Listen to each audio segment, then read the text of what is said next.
worry about it too much, because the thing you only really care about is what your actual wait time is going to be. So there are lots of situations where, our estimate of the posted time might not exactly be correct, or that it's different from what you're observing at the Disney sign. Which one is, I suppose if ours is different, then technically we're wrong, because we're trying to predict what Disney's posted time is going to be. So in that case, I would focus more on what our estimate for the actual time is. Yeah, one caveat I would add when reading the question and thinking about it, if that posted time is some crazy number, like we're saying it should be 30 minutes at Space Mountain and they've got 200 minutes posted up there, there's probably something wrong with the ride. Yeah. They haven't closed it yet, but they're trying to get people not to get in that line. So be a little cautious if you see a situation like that. I'm so glad you brought that up. Today, Seven Dwarfs Mine Train was down, and it wasn't showing up on our app, and it wasn't showing up on my Disney experience.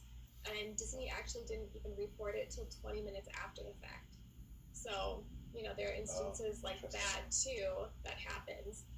Yeah, we definitely, in our data, we can see over and over again where there'll be a spike in a wait time, and then the next report will be that it's offline. Mm-hmm. Yeah, that happens a lot. Yeah. Another cool tip in this situation is that if you get there, if you're using the app and you get there and our estimate of the posted time and what you actually observe Disney's posted time, if it's different, submit a time to the app. Yep. Add it in, and then you can actually see it if our software will update our estimate of the posted time based on what you've submitted. Yep, and I will say that, so if you download our Lines app, you can actually time your wait in line. So you start it when you get in the queue, and then you stop it right before you get on the ride, or as you're getting on the ride, whatever. And it actually makes the time in line a little more interesting, because you're like, I'm being important, I'm helping. And that's that's how we kind of get our times, is because of people like you who time your waits using our app. So if you want to help us out at touring plans, time your waits in line. It's really nice. What is another thing that I wanted to talk about? Here we go. How does arriving late warning using a touring plan and FastPass compare to rope dropping with no FastPass? Well, I kind of have a video about that a little bit. I have a video where I showed up at Rope Drop and I saw how many headliner attractions I could do with no FastPass before the park got busy. And I did like 4 or 5 without a FastPass. So, you can get a lot done if you rope drop a park, or if you do an early breakfast reservation. Like I think I ate at Be Our Guest, you could do like an 8 a.m. or something. But otherwise, I think Steve and Fred, you have other answers, so I'll let you take that on. Yeah, I again, not a perfect answer. It really depends on your goals. Say you're going to Epcot and you're just doing World Showcase. It really doesn't matter when you arrive. It's kind of a casual, laid-back day anyway. Mm-hmm.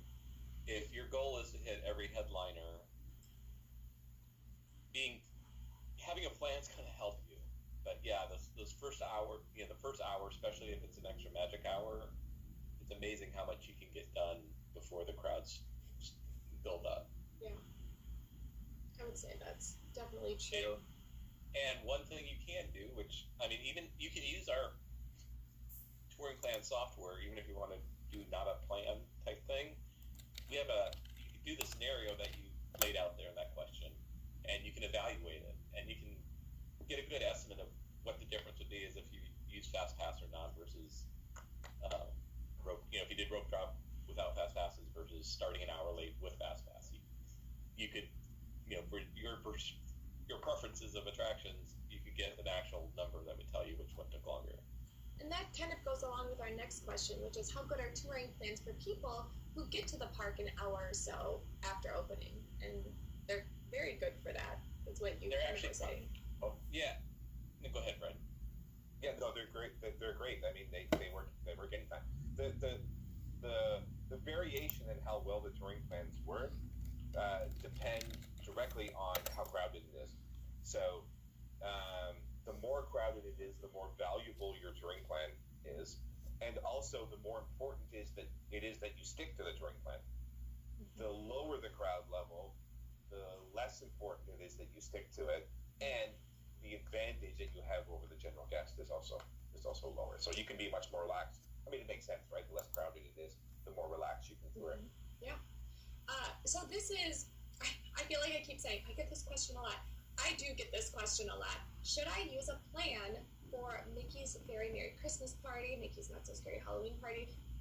Do you have plans for these after hours events? Should I use a plan for these? If so, what's the best strategy for that? So on our site, we do have at least 5 plans pre-made for the party events.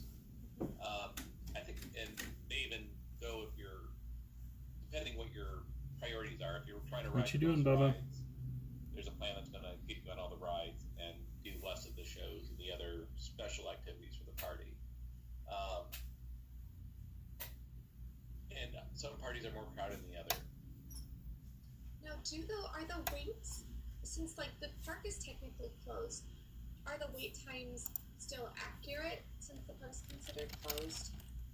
Yes, because they still post wait times during the parties. They don't have Fast Pass, which is actually another benefit, because 100% of the capacity of the ride is going through standby queue, not being shared with So typically in those events, during those special parties and events, the wait's going to be lower just because there's less people in the park and there's no Fast Pass being used. Yeah, this is one example where we can kind of break out the stats nerdy part of the stuff that we do, Steve, is because like during the day there's this nice arc of crowd flow into the park where it's not very quiet in the morning, and then it builds in the afternoon, and then it kind of fades off into the day.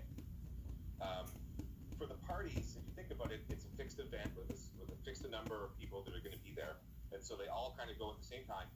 They all do the same things. They kind of spread out, and so there's very little variation in the wait times throughout that